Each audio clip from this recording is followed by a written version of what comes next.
বিদায় হয়ে গেছে, এখন বাড়ি পুরোপুরি ফাঁকা। যারা পাড়া প্রতিবেশী ছিল তারা তো বাড়ি চলে গেছে, আর যারা আত্মীয় স্বজন তারাও কিছু চলে গেছে, কিছু আছে, আবার কিছু কালকে আসবে। তো এই জায়গাটা দেখে খুব মনে পড়ছে কালকের কথাগুলো, বিয়ের দিনের কথাগুলো।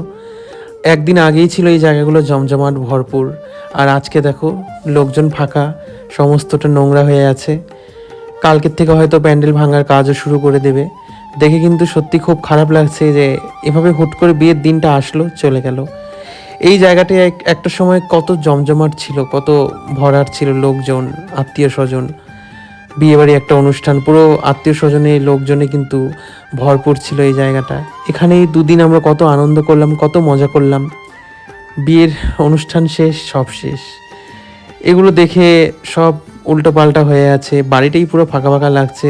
মনে হচ্ছে যে কেন তো তাড়াতাড়ি অনুষ্ঠানটা এলো, আর এত তাড়াতাড়ি কেন চলে গেল। কালকে আছে রিসেপশন, সেটাও একটা অনুষ্ঠান, তবে সেটা তো আমাদের বাড়িতে নয়, সেটা হবে দিদির বাড়িতে।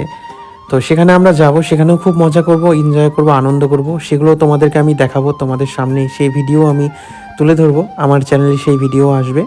তো এটা অনেক রাত্রে আমি ভিডিওটা করেছি, প্রায় 11:30। সবাই কিন্তু শুতে চলে গেছে। আমি বাইরে দিয়ে ঘোরাঘুরি করছিলাম, মনটা খারাপ লাগছিল, শরীরটাও বেশি ভালো নয়, তাও ভিডিওটা করে তোমাদের সাথে শেয়ার করলাম। আর ছিল এত ঠান্ডা এই দুদিন, আজকে কিন্তু খুব একটা ঠান্ডা বেশি নেই। বিয়ের আগের দিন এবং বিয়ের দিন কিন্তু খুব ঠান্ডা ছিল। আর এখন এগুলো এখন আর পরিষ্কার কিছু করবে না, কালকের থেকে আর এরকম বাড়িতে লাইট জ্বলবে না, আলো জ্বলবে না। সেই আবার হবে সেই কত বছর পর আমাদের বাড়ির বিয়ে অনুষ্ঠান। মেয়ের বিয়ে কিন্তু আমাদের বাড়িতে শেষ, এরপরে আসবে সব ছেলের বিয়ে।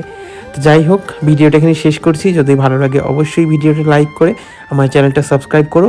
দেখা হবে রিসেপশনের